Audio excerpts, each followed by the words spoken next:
Bonjour à tous et à toutes, chers adhérents de BHC.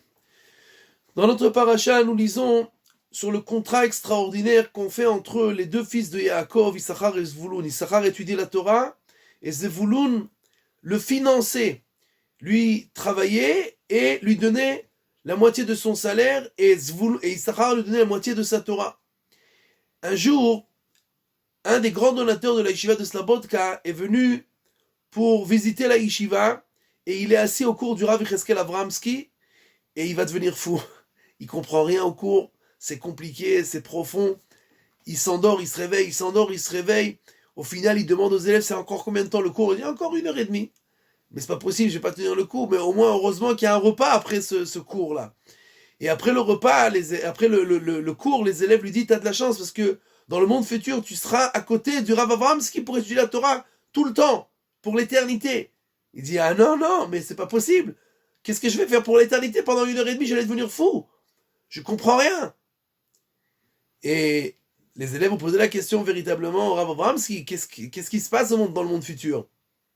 Et il leur a dit que cette personne-là qui a soutenu la Torah, alors on lui enseigne toute la Torah des gens qui l'a soutenu quand il arrive dans le ciel.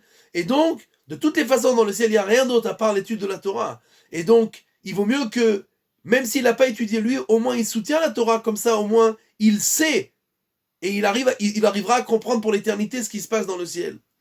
Et finalement, ce grand riche est décédé quelques temps après. Et le Rav Avramsky a étudié une Sugya dans Gemara, dans le Talmud. Il n'arrivait pas à comprendre exactement. Pendant la nuit, il a rêvé et ce riche-là est venu lui expliquer ce passage dans le Talmud. Et il a dit, mais comment tu sais? Il dit, mais le Rav lui-même a dit. Et c'est exactement ce qui s'est passé quand je suis arrivé dans le ciel après être décédé. Le jour même, on m'a enseigné toute la Torah que vous avez étudiée. Et donc, ce contrat est tout à fait extraordinaire entre une personne il y a des gens qui étudient et des gens qui soutiennent ceux qui étudient. Tout le monde est obligé d'étudier. Il n'y a aucune possibilité de ne pas étudier.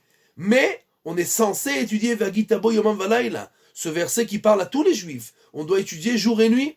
Pas tout le monde a la possibilité d'étudier jour et nuit, mais si au moins on ne peut pas étudier jour et nuit, alors au moins soutenir les gens qui étudient jour et nuit et se partager entre eux le salaire et de la Torah et de ce monde-là. Et si on ne peut pas être Issachar, alors au moins qu'on soit Zevouloun. Si on ne peut pas étudier du matin au soir, alors au moins soutenir ceux qui étudient.